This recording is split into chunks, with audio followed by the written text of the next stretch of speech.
쭉 들으셨던 분들은 이 총론 파트 하면은 항상 자신이 있어 해요. 총론 파트는 총론 파트만 그렇다는 얘기예요.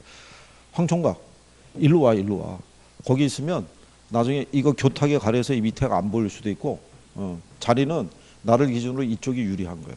이쪽이. 거기 지금 봐 혼자 떨어져 있잖아. 그렇잖아. 지금 빨리 시간 줄 때 빨리 일로 와 일로 와. 이쪽으로 오는 게 유리해.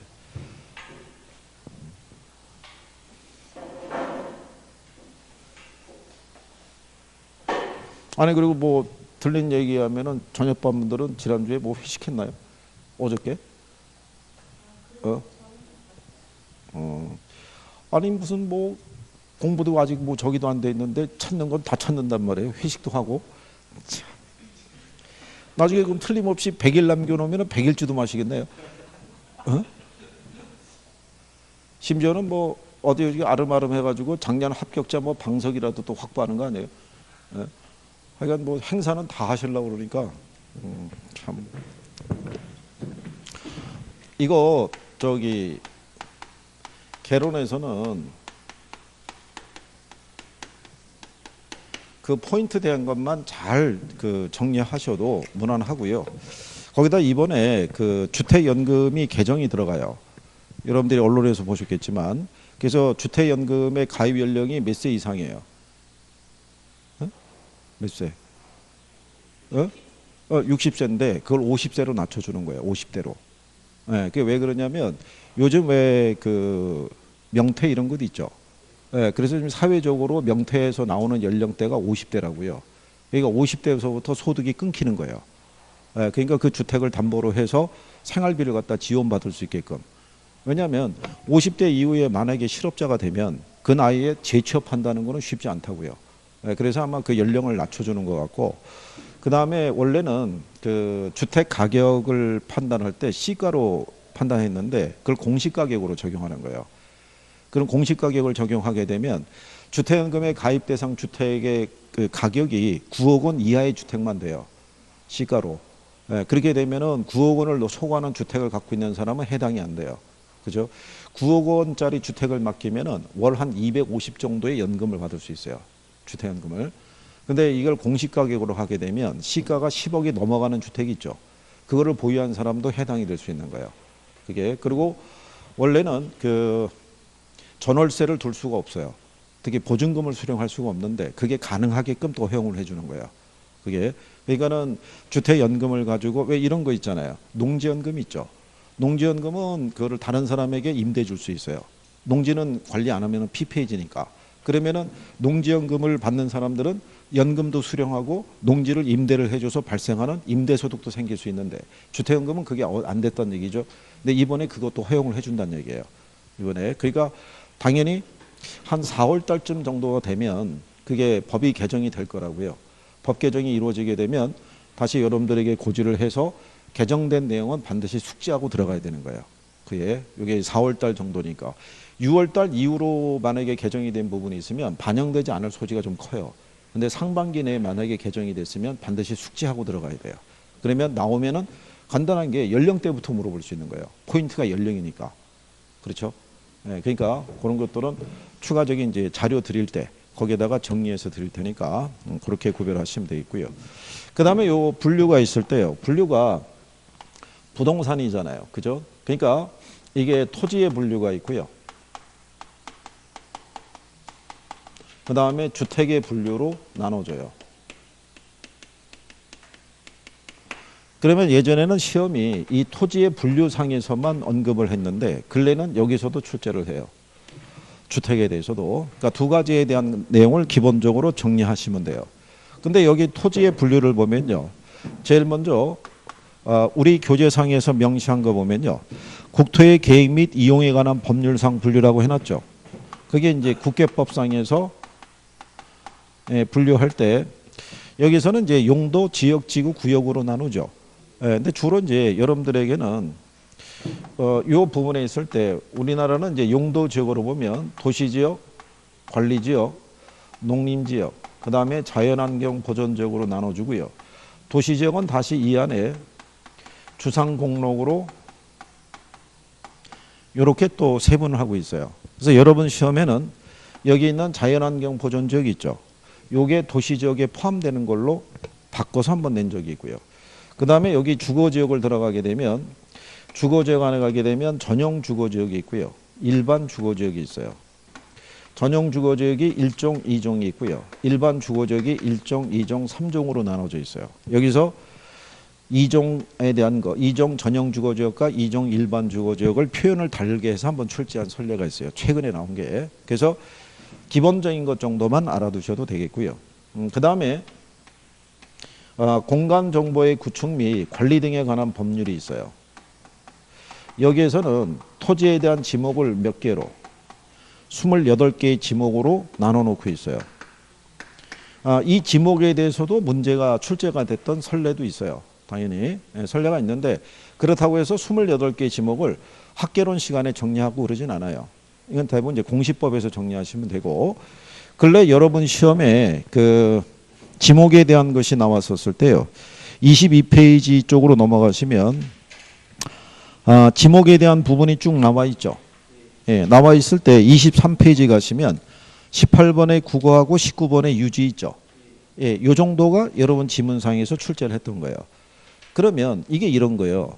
자, 국어하고 유지 있죠. 이 뜻을 모르는 사람들은 제목만 갖고는 분류가 힘들어요. 우리 거기 보면은 10번이 학교용지고 11번이 주차장이고요. 12번이 주유소용지, 13번이 창고용지, 14번이 도로 뭐 이렇게 돼 있잖아요. 이거는 제목만 봐도 어떤 용도로 쓰이고 있다는 걸 우리가 확인할 수 있는데 국어나 유지는 확인이 안 되잖아요. 그러니까 국어하고 유지하고 제목만 바꿔서 출제한 선례가 있어요. 그러니까 국어라는 건 물이 흐르고 있는 이 작은 도랑 같은 거 생각하시면 되고, 유지라는 건 물이 상시적으로 고여 있는 연못이나 저수지 같은 거 생각하시면 돼요. 그래서 그런 내용 정도만 여기서는 구별하시면 돼요. 다 정리하실 필요는 없고요. 그 다음에 뒤로 넘어가시면은 나중에 막 여러분들에게 공시법상에서는 이제 뭐 잘 물어보냐면 그 주차장에 관한 부분이 있죠. 예, 주차장에 관한 부분을 이제 그런 거 이제 물어볼 수 있고, 근데 이제 가끔 또 착각하는 게 뭐냐면 여기 지목상에서는 종교용지예요. 그렇죠? 근데 사찰용지 이렇게 들어가면 틀리는 거예요. 종교용지라고 명시를 해야 돼요. 그죠? 예, 그런 거 몇 가지 정도만 나중에 이제 시간이 지나면 자연스럽게 구별할 수 있을 거예요. 이게 이제 법령상에서 얘기고요. 그 다음에 이제 25페이지 가시면 상단에 부동산 이용 활동상의 분류라고 해놨죠. 예, 거기다 별표하시는 거예요. 그러니까 여러분 시험에 주로 나오는 거는 이 부동산 활동상의 분류다라고 생각하시면 돼요. 그렇죠? 아까 여러분들이 부동산 활동이라고 배워왔죠. 부동산을 대상으로 거래하거나 투자하거나 개발하거나 이럴 때, 그죠? 그러면 부동산을 거래하는 과정에서 이 토지가 어떤 성격을 갖고 있다는 정도는 알아야 될 거 아니에요. 그렇죠? 그래서 가끔씩 여러분들에게 내는 거예요. 그래서 맨 처음에 나오는 게 대지가 있고요. 그 다음에 택지가 있고, 제목이 부지 이렇게 나와 있죠. 그렇죠? 여기를 등호를 매기게 되면 이렇게 돼요. 그러니까 부지가 제일 포괄적인 용어라고 생각하시면 돼요. 그죠? 그러면 여기서 얘기하는 요 대지라는 애 있죠. 대지라는 애는 이 지목상에서 우리가 대라고 명시하는 거예요. 여기 있는 요 지목이 있죠. 지목의 부호를 대로 쓰는 거예요. 이게 터대자예요. 말 그대로 집을 지을 수 있는 땅이라고 생각하시면 돼요. 근데 이게 한문으로 쓰면은, 나는 여러분 시험에 한문으로 나오면 거의 틀리는 경우가 부지기수일 거예요. 그죠? 옛날에 이 학교는 교과서가 한문으로 돼 있었어요. 민법도 쭉. 그래가지고 한문 모르는 사람들은 책을 받아들면은 5편부터 샀어요.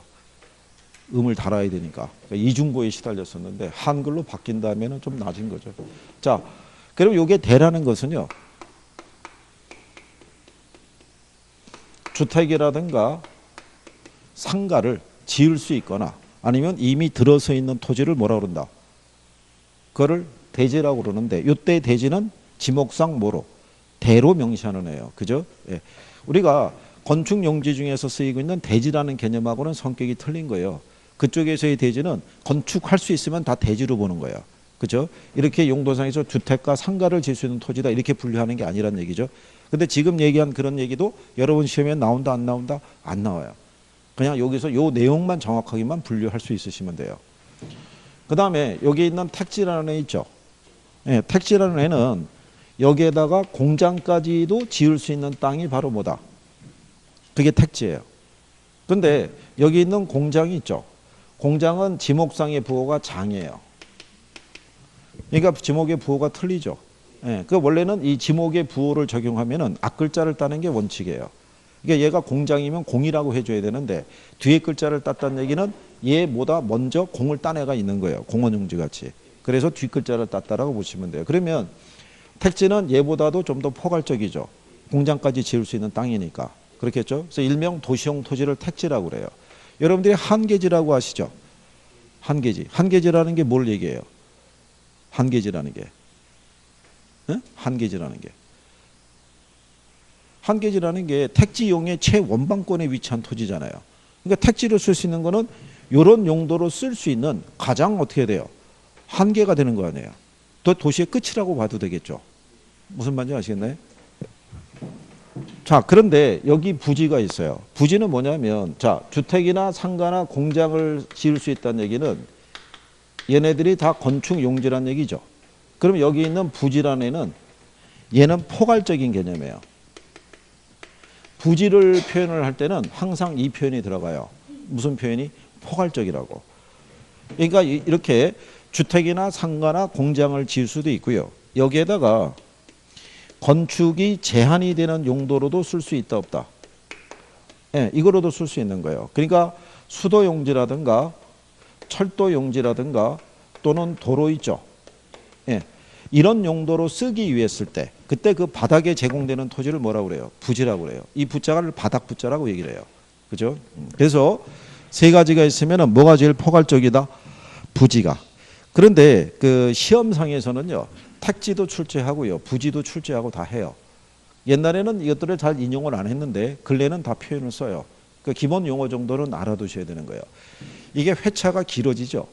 길어지면은 특정한 파트에서는 그동안에 안 나왔던 애들도 다 인용을 해요. 낼 게 이제 제한적이잖아요. 그래서 여러분들이 부동산 투자론 같은 경우는 매년 7개에서 8개가 나와요. 근데 그게 29회까지 왔잖아요. 그러면 안 낸 게 어디 있겠어요? 웬만한 건 다 낸 거예요. 웬만한 건. 그러니까 우리가 투자론 들어가면은 별도의 투자론 제목 자체에다가 별표를 해주죠. 그 나머지 용어는 다 알아둬야 되는 거예요. 어디서 인용이 된다라고 딱히 얘다 이렇게 하기는 쉽지가 않아요. 근데 기본적으로 나오는 애들은 정해져 있다고 봐야 돼요. 그런 것들만 잘 해주시면 돼요. 그러니까 용어를 빨리 이해하시면 돼요. 용어를. 그죠? 그러니까 여러분들 간에서도 안 되시면 스타디를 형성해서, 그죠? 젊은 사람도 있으니까 뭐 밴드를 만들어서 그 안에서 의견을 주고받거나 아니면 모르는 걸 물어보거나 이렇게 하든가. 그죠? 어떻게 되긴 돼야 되잖아요? 어? 이 상태로 가면 어떻게 할 거예요? 그죠?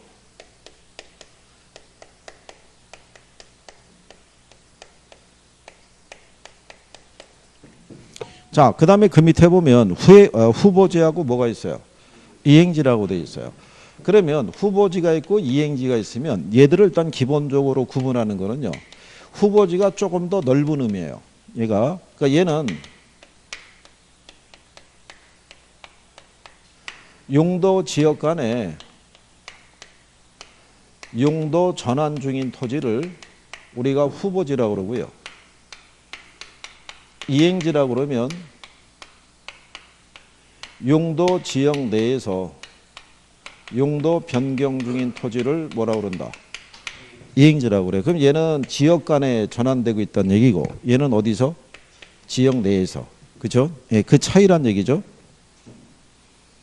그리고 거기 나온 것처럼요. 후보지 경우는 마지막 25페이지 하단에 가면 지목이 반드시 변경이 되나 이행지의 경우는 지목이 변경되기도 하고 그러하지 않기도 한다 뭐 이런 것 있죠. 그런 건 인용이 안 된다고 보시면 돼요. 나온 선례도 없고. 그러니까 참고하셔도 돼요. 그러면 뒷장으로 한번 넘어가 보세요. 구별을 해보자고요. 상단 박스에 보면은 자 토지에 대한 용도 지역의 분류가 나와 있죠. 그럼 거기 보면 택지지역, 농지지역, 임지지역이라고 해놨죠. 그렇죠? 근데 농지지역하고 임지지역이 있죠. 이 상태에서는 바로 건축행위가 불가능해요. 그렇잖아요? 그러면 얘네들을 우리가 건축하기 위해서는 대지조성공사라든가 형질 변경을 다 해줘야 돼요. 그러면 일반적으로 거기 보면 택지 지역이 있고 농지 지역이 있고 뭐가 있어요? 임지. 그럼 얘네들을 우리가 비택지라고도 얘기를 해요. 바로 건축행위가 어렵다는 얘기죠. 근데 여기에서 만약에 무슨 지역으로? 택지 지역으로 이렇게 용도 전환이 이루어진 애들을 우리가 뭐라고 얘기한다? 그걸 후보지라고 얘기하는 거예요. 지역 간에. 이렇게 큰 틀에서. 그런데 농지 지역 안에 들어가게 되면 거기 전지, 답지, 과수원 이렇게 돼 있죠. 줄여서 우리가 전, 답, 과수원 이렇게 얘기를 해요. 그러면 농지 지역 안에 세분된 용도 지역에 이렇게 세 개가 있다는 얘기잖아요. 근데 이 중에서 밭이 논으로 이렇게 용도 변경을 할 수 있어요, 없어요? 밭이 논으로 이렇게 용도 변경을 할 수 있다고요. 이렇게 그러면 지역 내에서 용도 변경이 진행 중인 애들을 뭐라고 그런다? 이걸 이행지라고 얘기하는 거예요. 그러면 택지 지역 안에서도 보면은 주거지역, 상업지역, 공업지역이라고 있죠. 그러면 주거지역이 있고 상업지역이 있고 그 다음에 공업지역이 있을 때 자, 도심지역에 만약에 준주거지역이 있어요. 그럼 현재 공장 부지로 쓰고 있다가 얘가 만약에 상업용지라든가 주거지역으로 바뀔 수도 있어요, 없어요? 이렇게 지역 내에서 변화가 이루어지면 이행지라는 거예요. 안에서 이렇게 큰 틀에서 변화가 되면 후보지라고 얘기하는 거예요. 후보지. 이게 다 감정평가상의 용어예요. 그 무슨 얘기냐면 현재 농지인데 얘가 택지 후보지로 지정이 되면 쓰임새가 틀려지죠. 그럼 가치가 틀리죠. 네, 그래서 감정평가상의 용어로서 우리가 활용하는 거예요. 무슨 말인지 하시겠어요? 그래서 여기를 왜 제목을 노란색으로 달아주냐면 답으로 가끔씩 유도해요. 제목을 바꿔서. 그러니까 그런 정도 알아두시면 되겠고. 그 다음에 그림 밑에 가게 되면 필지하고 뭐가 있어요? 네, 획지가 있어요. 자, 그러면 요 필지라는 것은요. 우리가 토지를 관리하기 위해서 만들어낸 단위가 필지예요. 필지. 자, 원래 이 토지라는 거는 자연물이었잖아요. 그죠? 소유관계가 구별이 안 돼 있다가 이게 이제 개인 소유가 되면서 소유관계가 어떻게 돼요? 나눠지겠죠. 그거를 이제 구별하기 위해서 요 필자라는 게 세필이라는 거예요. 가나다란 붓으로 어떻게 돼요? 소유권의 경계를 구별을 해준 거예요. 그래서 우리는 등기할 때 필지별로 뭐 하도록 돼 있어요? 등기하도록 돼 있어요. 그래서 여러분들이 여기 있는 필지라는 것은 법률적 개념에서 토지 등기 단위라고 보시면 돼요. 그러면 얘가 등기 단위지 면적 단위를 얘기하는 건 아닌 거예요. 모든 이 토지에 대한 부분을 보시게 되면 여기 있는 이 안에서 이거는 갑의 소유고 이거는 을의 소유고 이거는 이거는 정의 소유다 뭐 이런 식으로 나눌 거 아니에요. 그죠? 그때 필지별로 다 등기하도록 돼 있죠. 근데 면적은 다 같아요, 틀려요? 면적은 다 틀리다고요.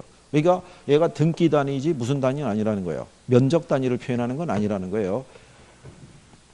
자, 그래서 얘는 토지 소유자의 뭐를 구분하기 위한 개념이에요. 예, 권리 관계를 구분하기 위한 개념이 뭐예요? 필지예요. 그러니까 소유권이 미치는 범위와 한계를 구별을 해주는 거예요. 무슨 말인지 아시겠나요? 예. 그 다음에 여기 있는 이 획지라고 돼 있어요.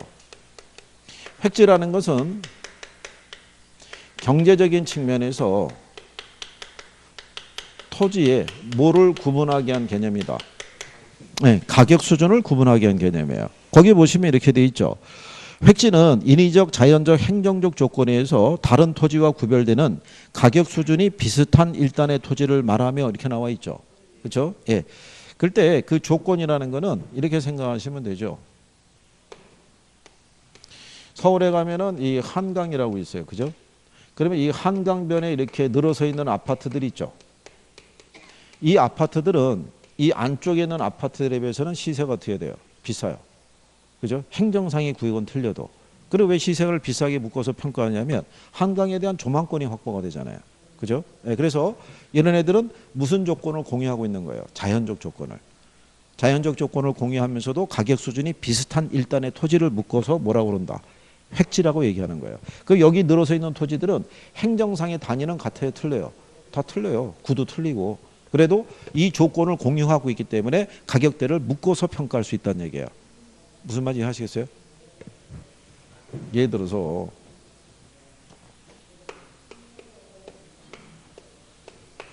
여기 만약에 시청역이 있잖아요. 시청역이 있어도 행정상의 단위는 서로 다를 수 있어요, 없어요? 다를 거 아니에요. 동이라든가 이게 틀릴 거고. 그런데 역세권이라고 법에서 명시된 거는 역으로부터 반경 1km 지점이에요. 여기를 역세권이라고 그래요. 그럼 역세권에 들어가 있는 이 토지들은 이 토지대에 비해서는 가격대가 어떻게 돼요? 비쌀 거 아니에요. 그러니까 걔들을 묶어서 평가할 때 그 단위를 우리가 획지라고 얘기한다고요. 무슨 말인지 아시겠어요? 자, 그럴 때 그 밑에 가보면 필지와 획지의 관계라고 돼 있죠. 거기 보면 한 필지의 토지가 둘 이상의 가격 수준을 나타내는 경우에 둘 이상의 획지로 구분할 수 있고 둘 이상의 필지가 하나의 획지가 되는 경우도 있다 이렇게 해놨죠. 여러분들이 지난번에 간평할 때 뭐 배우셨냐면 이거 배웠어요.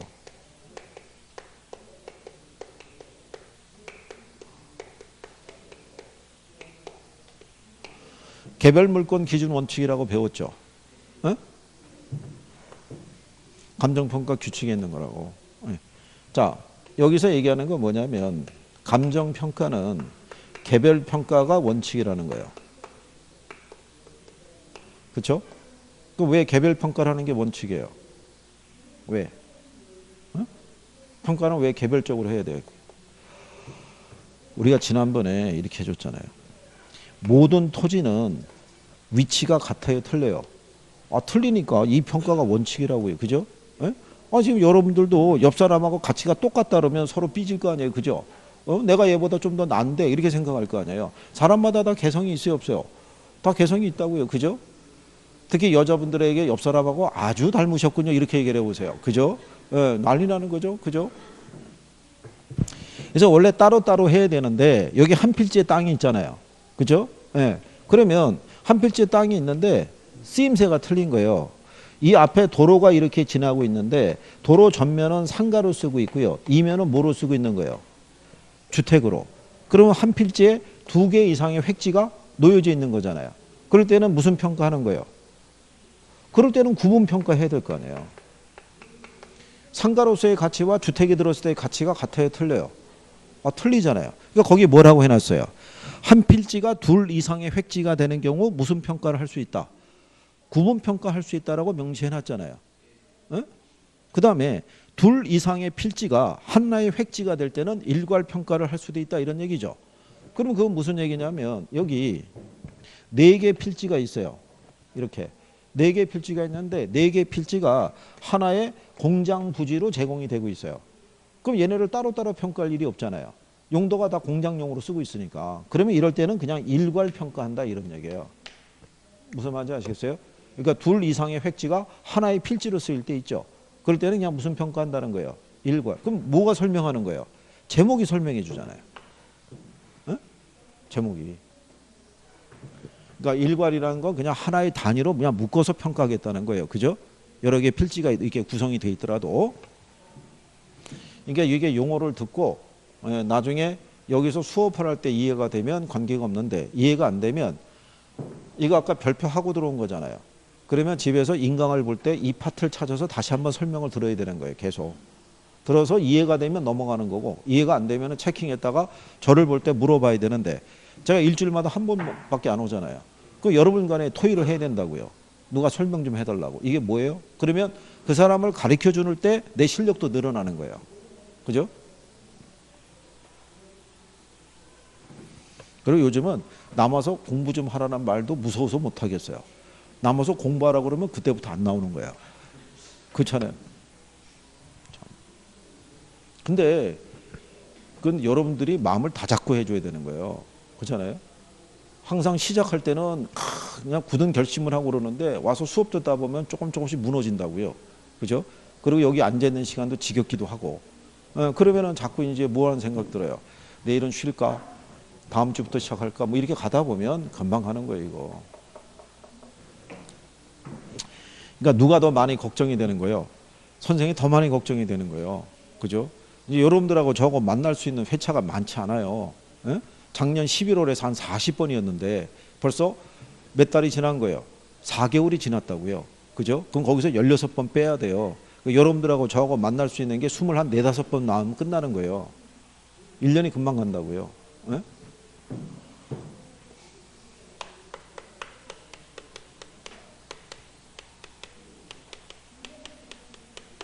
자, 거기 그 밑에 가면 나지하고 건부지라고 해놨죠.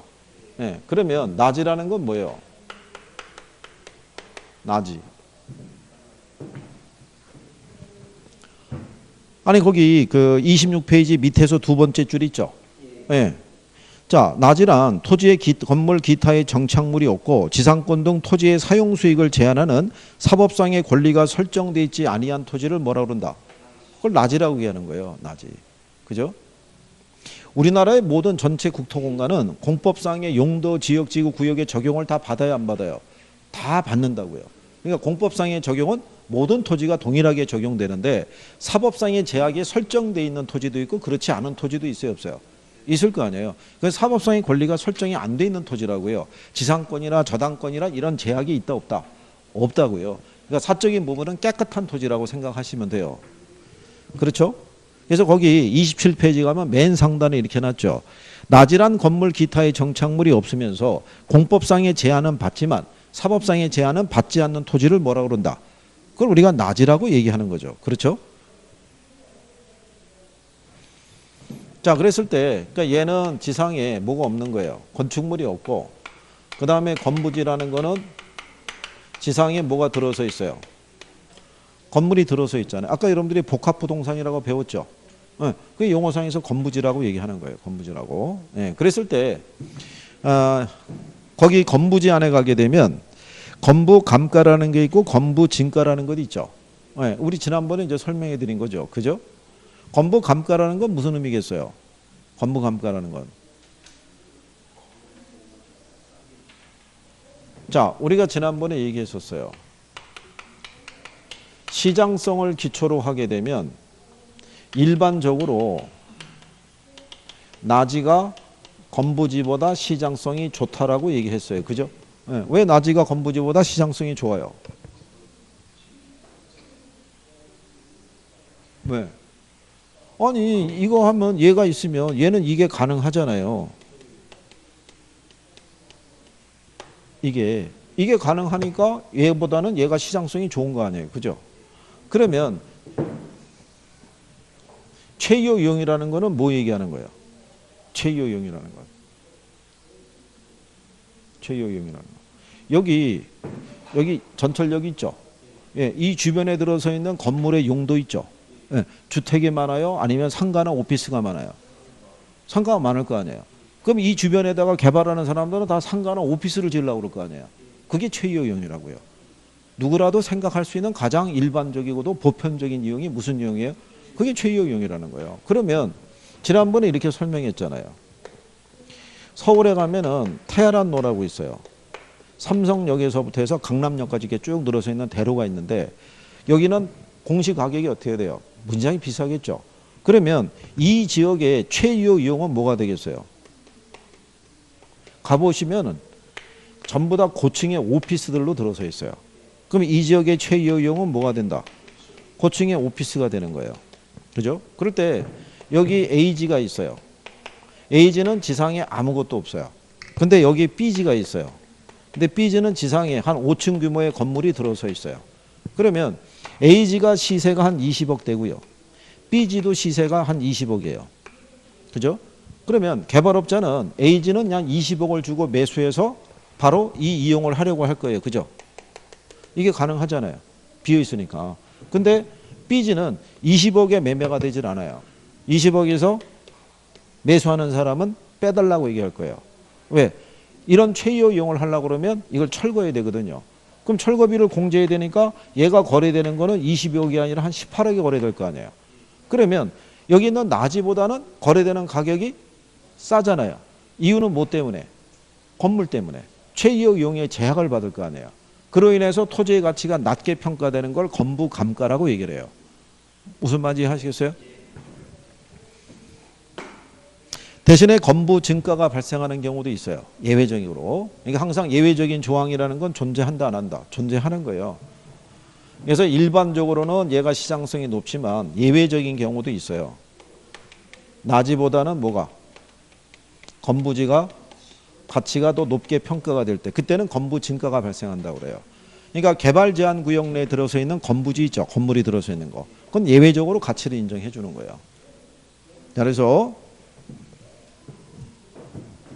그리고 이제 지난번에 설명했지만 27페이지 상단 그 박스에 보시면 참고란에 일본에서는 나지를 다시 갱지하고 뭐로 구분한다는 거예요. 저지하고 구분하는데 여러분 시험상에서는 이걸 갖고 인용해 주는 그런 부분은 없어요. 그냥 여기 갱지하고 저지는 둘 다 나지예요. 건부진 아니고. 근데 여기는 아까 우리가 뭐라고 그랬냐면 요 지역이 있을 때요. 여기 만약에 상업지역이다 이런 얘기예요. 그럼 여기가 상업지역이라고 얘기하는 것은 이미 공법상에서 용도지역을 지정을 했다는 얘기잖아요. 그러니까 공법상의 제약은 다 받아요, 안 받아요? 다 받을 거라고요. 그럴 때 여기 일단에 이렇게 토지가 있어요. 3개 토지가 있는데 여기 있는 C지는 건물이 들어서 있어요. 그러면 이 토지는 건부지예요. 근데 A지하고 B지는 건물이 없어요. 그럼 둘 다 낮이잖아요. 낮인데 B지는 이 토지의 지상권이나 저당권이나 이렇게 사적인 제약이 설정되어 있는 토지예요. 그러면 이 토지를 일본에서는 저지라고 그래요. 근데 얘는 그런 것들이 설정이 전혀 안 돼 있는 애 있죠. 얘들을 갱지라고 얘기하는 거예요. 그러니까 우리나라의 나지하고 갱지가 같은 논리란 말이죠. 그러니까 굳이 이거를 구별할 필요가 없다는 얘기가 일본에서는 시장성 유무를 좀 더 세분하기 위해서 갱지와 저지로 나눴다고 생각하시면 되는 거예요.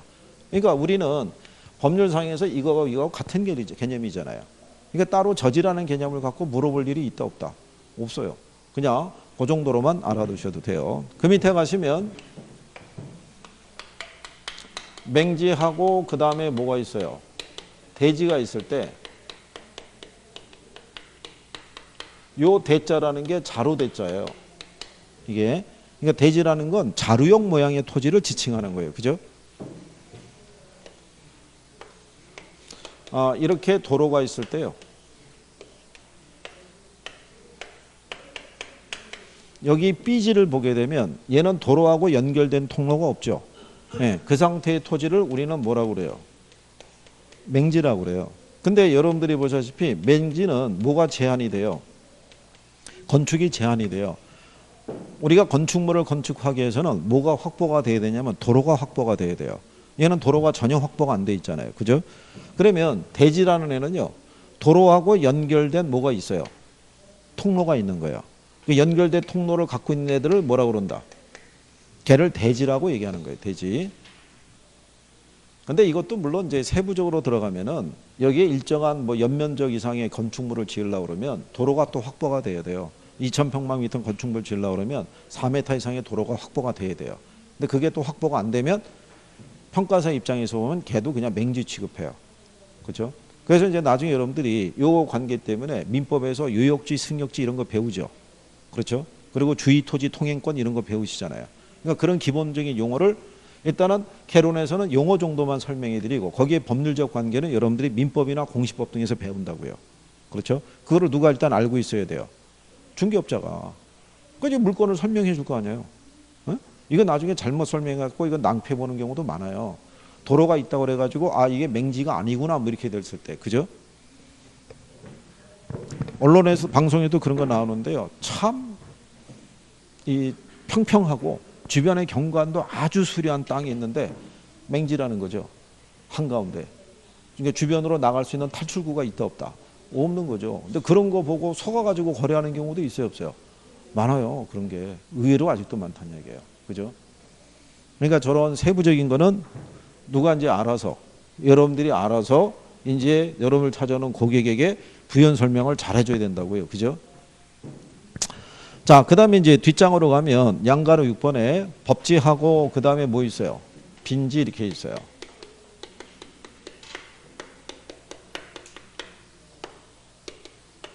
자, 이게 법지라는 것은요. 법적으로 뭐는 인정이 돼요? 소유권은 인정이 되는데 경제적인 실익이 있죠. 이거는 존재하지 않는 토지를 법지. 빈지라는 거는 다른 말로 뭐라고 얘기를 해요? 이게 바닷가로 이제 표현하는 거죠. 소유권은 인정이 안 되는데 경제적 실익은 얻을 수 있는 토지를 뭐라고 그래요? 그걸 빈지 이렇게 얘기를 해요. 자, 만약에 우리가 토지를 매입하다 보면 약간 경사진면까지도 포함해서 토지 매입할 수도 있죠. 그러면 자기가 매입한 토지를 기준으로 해서 뭐를 짓고 싶은 거예요? 건축물을 짓고 싶을 때 이쪽에 아랫면에 이렇게 또 주택들이 있어요. 그러면 얘를 건축하는 과정에서 이 경사진면이 붕괴되거나 뭐 무너질 우려가 있을 수 있잖아요. 그러면 건축법에 의해서 여기 석축이나 옹벽을 대도록 돼 있다고요. 그러면 이 사람이 토지를 매입했을 때는 이 경사진면까지도 다 매입한 거 아니에요. 그럼 나중에 공시법, 지역법에 의해서 토지 소유에 관한 경계를 측정을 할 때는 여기까지 인정해 준다고요. 경사진면까지 포함해서. 근데 경사진면을 활용해서는 경제적인 이득은 기하기 어렵겠죠. 네, 이 상태의 토지를 우리가 법지 또는 법면 이렇게 얘기를 해요. 근데 여기 있는 빈지 같은 경우는 알기 쉽게 해서 바닷가 있죠. 해수욕장 설치하고 이러는데 거기는 공유수면 관리법에 의해서 개인 소유의 토지를 소유권 인정해준다 안 해준다? 안 해주는 거예요. 내가 가봤더니 그때 누가 거기다가 뭐 지어가지고 뭐 하고 있던데 그거는 불법 건축물이라고 보시면 맞는 거예요. 그러니까 이게 썰물일 때가 있고요. 밀물일 때가 있을 때 썰물이 되면 이렇게 쭉 빠져나가죠. 그럼 여기 드러난 애들이 개펄 있죠. 걔들은 우리가 간석지라고 얘기하고요. 일반적인 그 위에 있는 얘들을 다 뭐라고 그런다? 빈지, 바닷가라고 얘기를 해요. 그래서 여름이 되면은 왜 해수욕장들이 설치가 되잖아요. 그거는 그 사람들 개인 소유가 아니죠. 그 한철에 입찰 받아갖고 지자체에서 어떻게 돼요? 일시적으로 사용 허가를 내준 거죠. 그게 그런 경우를 구별하시면 된다 이런 얘기죠. 여기서 법지는 그 시험상에서 인용을 했고요. 빈지도 한번 등장한 적은 있는데 빈지 개념으로 나온 게 아니고요. 포락지를 빈지로 제목만 바꿔서 한번 출제한 거예요. 그게. 그다음에 이제 그 밑에 있는 유유지, 휴안지, 뭐 공안지 이렇게 돼 있는데 걔들은 지난번에 이렇게 묶어서 설명했어요. 그죠? 휴안지가 있고 그다음에 뭐가 있을 때 유유지 이렇게 돼 있을 때 쉴 휴자가 앞으로 나오면 정상적으로 가을에 추수 끝나면 농지 쉬게 해주죠. 정상적으로 쉬게 해주는 애고 쉴 휴자가 뒤로 빠지면은 비정상적으로 놀리는 토지라고 생각하시면 돼요. 그럼 그걸로 구별할 수 있어요, 없어요? 그걸로 구별할 수가 있죠. 그래서 유유지는 바람직하지 않게 놀리는 토지 말한다고 돼 있죠. 근데 휴안지라는 거는 지력의 회복을 위해서 정상적으로 일정 기간 휴경하는 토지를 말한다 이렇게 돼 있죠. 경제가 쉬는 거죠. 그래서 우리가 이 겨울철이 되면 농지를 어떻게 해야 돼요? 이용하는 데가 없잖아요. 다 쉬게 해주잖아요. 인삼밭도 마찬가지예요. 인삼을 우리가 채취하고 나면은 인삼밭의 지력을 회복시키기 위해서 한 2, 3년은 또 묵혀놓는다고요. 그게. 자, 그런 내용으로 여러분들이 보시면 되겠고요. 자, 그 다음에 그 양가로 8번에 보면 공지라고 돼 있죠. 그 공지라는 애는요. 건축법에 의해서 한 필지 내에서 건물을 꽉 메워서 건축하지 않고 비워둬야 되는 토지 얘기예요. 여기가 100평방미터의 토지가 있다 그러면 얘를 다 연면적 100평방미터로 해서 건물을 올릴 수 있는 게 아니라 일정한 우리가 뭐를 확보를 해야 돼요. 공간을 확보를 해야 된다고요. 일조권 문제도 있고 나중에 소방 안전 등의 문제도 있기 때문에 그래서 만약에 일반 주거지역의 건폐율을 100분의 60을 주면은 이 중에서 연면적이 60평방미터 정도의 건축물만 지을 수 있고 나머지 40은 어떻게 돼요? 비워둬야 돼요. 이 토지를 뭐라고 그런다? 이걸 공지라고 얘기하는 거예요. 이게 건물이 안 들어서 있다라 해서 얘를 낮이로 보면 안 되죠. 낮에는 건축을 할 수 있지만 얘는 건축이 제한되는 경우니까.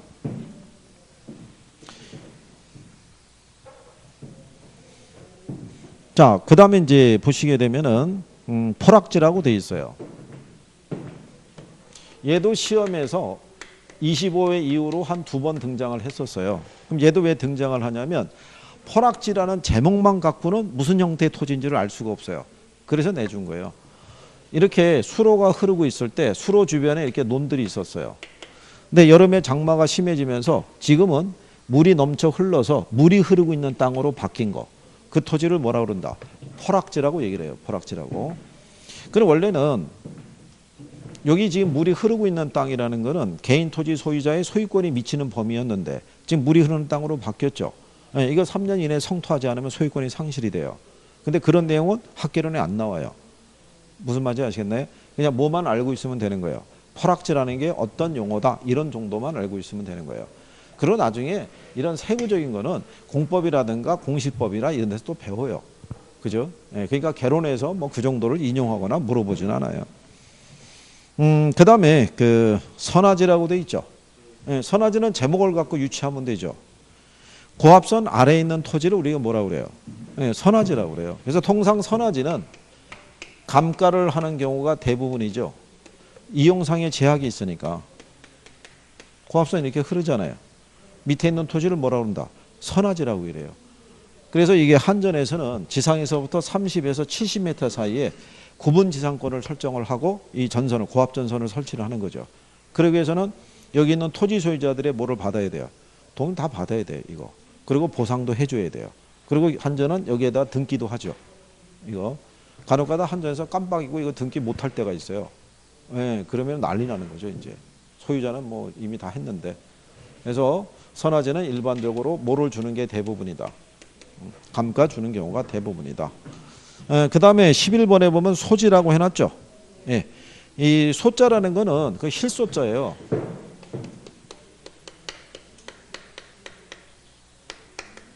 이게 소지를 나타내는데 말 그대로 깨끗한 토지예요. 그러니까 깨끗하다는 건 뭐냐면 개발되기 이전에 자연적인 상태 그대로의 토지를 뭐라고 그래요? 소지라고 그래요. 원지하고는 성격이 틀려요. 원지는 도시지역에 있는 토지를 얘기하는 거예요. 여러분들이 왜 도시지역에 가게 되면요, 주차장으로 쓰고 있거나, 그렇죠? 그런 땅들이 있죠. 그러면 그 비싼 지역에서 왜 주차장으로 쓰고 있겠어요? 개발 여건이 아직 성숙이 안 된 거예요. 그렇다고 땅을 놀리느니 기본적으로 주차장 등의 용도를 일단 쓰고 있는 거예요. 그러다가 만약에 경기가 호황이고 개발 여건이 성숙이 되면 그때 걔네가 원재료로 투입이 되는 거예요. 원료로. 그러니까 성격의 의미가 틀린 거예요. 그러니까 원지라는 개념으로는 출제한 적이 없어요. 소지는 출제한 선례가 있어요. 용어 정도는 구별할 수 있으시면 돼요. 그 소지도 왜 냈겠어요? 제목만 보고는 무슨 말인지 모르잖아요. 그러니까 출제자들이 내는 거예요. 무슨 말인지 하시겠어요? 그리고 거기 그 29페이지에 가면 예제 있죠. 예제. 자, 우리가 이제 늘상 얘기하지만 문제를 풀 때 예제 보시면 토지의 분류에 관한 설명으로 옳은 거 모두 고른 것이라고 해놨죠. 근데 기억해 보면 나지는 필지 중에 건축물을 제외하고 남은 부분의 토지를 말한다고 해놨잖아요. 그렇죠? 그럼 우리가 아까 나지의 개념 본 거하고는 성격이 틀리죠. 이거는 거의 공지 개념을 얘기한 거예요. 그러면 기억이 틀리다는 얘기는 1번하고 2번하고 3번은 답이 아닌 거예요. 기억이 들어가 있으니까. 그렇죠? 그럼 남는 게 4번하고 5번이 남았죠. 그럼 차이가 니은이잖아요. 부지는 일정한 용도로 제공되고 있는 바닥 토지를 말하고 하천, 도로 등의 바닥 토지에 사용되는 포괄적인 용어라고 해놨죠. 그럼 니은이 맞는 거예요. 그럼 답은 4번이 되는 거예요. 그럼 밑에 디귿하고 리을하고 미음은 풀 이유가 없는 거죠. 무슨 말인지 아시겠나요? 그래서 난이도가 이렇게 나온 애가 쉬운 거예요. 그러면 이거 요령을 분명히 자꾸 숙지를 해야 돼요. 숙지를. 그래서 여러분들이 1분 안에 문제를 빨리빨리 풀어야 돼요. 1차는 시간 싸움이에요. 시간. 그래서 학계로는 난이도에서 이론에 대한 부분을 계산을 10문제씩 주는 상황에서는 어렵게 줄 이유가 없는 거예요. 난이도에 대한 거는 계산 문제가 다 잡고 있는 거니까 일반 이론은 평이하게 준다고요. 그러니까 어느 정도만 접근이 되면은 점수를 쉽게 딸 수 있어요. 근데 민법은 5개의 지문을 다 확인을 해야 되죠. 그렇잖아요. 민법은 딱 보고 얘가 답이다 이런 건 안 나온다고요. 근데 개론은 탁 보면 얘가 답이다 이렇게 찍을 수 있는 문제도 줘요. 그러니까 그런 것들을 잘 정리할 수 있으시면 돼요. 그래서 그리고 제목을 바꿔주고 이런 것 있죠. 그냥 기본적인 말 하시면 돼요. 거기 박스 안에도 보면은 자, 리을을 보면 필지는 하나의 지번이 붙는 토지의 등록단이라고 해놨죠. 맞는 편이잖아요. 근데 미음을 가게 되면 후보지는 인위적, 자연적, 행정적 조건에 따라 다른 토지와 구별되는 것으로 가격 수준이 비슷한 일단의 토지 있죠. 걔는 후보지가 아니라 뭐였어요? 획지였다고요. 이렇게 제목만 바꿔서 내는 거예요. 틀리기도 쉽지 않죠. 공부 좀 하면. 그 다음에 뒷페이지 넘어가면 건물의 분류라고 돼 있는데 그거는 그냥 참고하셔도 돼요. 거기 보면은 용도에 따라 건축 양식에 따라 건축 구조의 형식에 따라 이렇게 구분하죠. 예. 그 종류를 여러분들에게 물어보진 않고요. 다만 거기에 따라서 건물의 가치는 틀려져요. 구조를 뭐로 지었냐에 따라서. 그리고 나중에 여러분들이 중개 계약서 쓰죠. 거기 하면 건물의 구조 뭐 이런 걸 다 써요. 기본적으로 어떤 형태로 돼 있다 이런 것들이. 그때 그거 쓰려고 그러면 어떤 구조로 돼 있다는 표현 정도는 누가 알아야 돼요. 중개업자가 알아야겠죠. 그런데 중개업자들도 표준 그 계약서 서식이라는 게 있기 때문에 기본적인 건 다 정리가 돼요. 그 우리는 옆에 가시면은 주택의 분류라고 돼 있죠. 예. 이 주택의 분류라는 게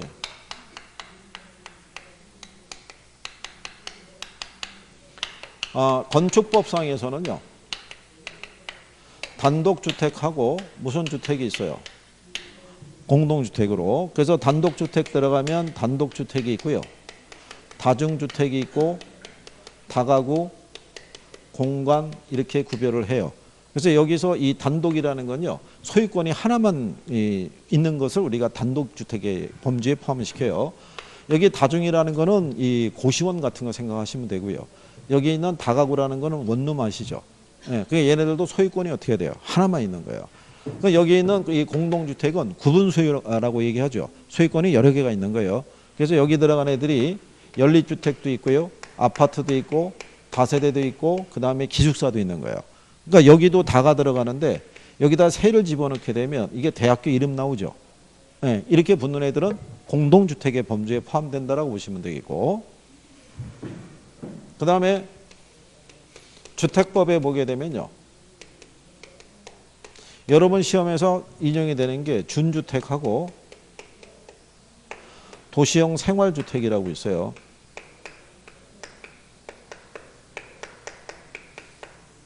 이 도시형 생활주택도 공동주택이에요. 여기는. 근데 다만 규모가 얘네들은 국민주택 규모 있죠. 국민주택 규모라고 보시면 돼요. 그걸 초과하진 않아요. 그죠? 그래서 전용 면적이 85평방미터 이하니까 평형으로 따지면 25평 이하라고 생각하시면 될 거예요. 그죠? 그래서 얘네들도 시험상에서 인용 정도는 해줘요. 그래서 그 정도는 여러분들이 구별할 수는 있으셔야 된다 이런 얘기죠. 우리 교재상에서는 어떻게 한번 출제를 했냐면요. 35페이지 한번 가보세요. 35페이지 가시면 하단에 6번 문제 있죠. 예, 6번에 보시면 5번 지문에 도시형 생활주택은 350세대 미만의 국민주택 규모로 대통령령으로 정하는 주택으로 단지형 연립주택, 단지형 다세대주택, 원룸형 주택 등이 있다라고 해놨죠. 여기 있는 이 도시형 생활주택은요. 규모가 2세대 이상 300세대 미만이에요. 근데 350세다라고 해서 틀리게 준 거예요. 이게. 그리고 얘가 공동주택이면서도 얘는 분양가 상한제를 적용을 안 받아요. 그죠? 예. 그래서 그 내용으로 여러분들에게 출제를 해준 거예요. 그러니까 여기 있는 이 준주택도 마찬가지죠. 예. 그 주택 외에 그 예를 들어서 건물로서 우리가 인식하는 애고 얘도 규모는 무슨 규모? 국민주택 규모예요. 그래서 얘를 갖다가 공급을 할 때 어디에 지원을 받을 수 있어요?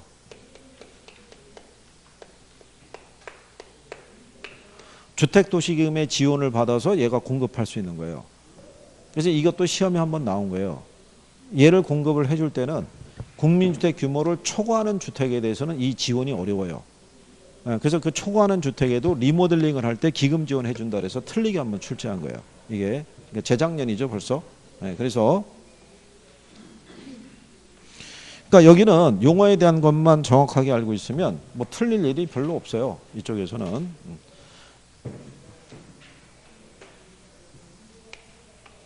그러면 여기 있는 애들도 우리가 때 지문이라든가 문제 줄 때 다 내줬다 안 내줬다 다 해주는 거예요. 그러니까 복습을 할 때 좀 확인도 해보시는 것도 필요한 거예요. 그죠? 그러면 제가 여기다가 자료를 드릴 때는 교과서에서 조금 빠져 있거나 이런 게 있으면은 그런 걸로 보완을 해주는 거예요. 이거 가지고 꼭 복습을 하시고 찾아보고 이렇게 해야 되는 거예요. 무슨 말인지 아시겠죠? 예, 그래서 여기까지 일단 하신 거예요. 잠깐 쉬었다가 부동산 특성으로 가죠.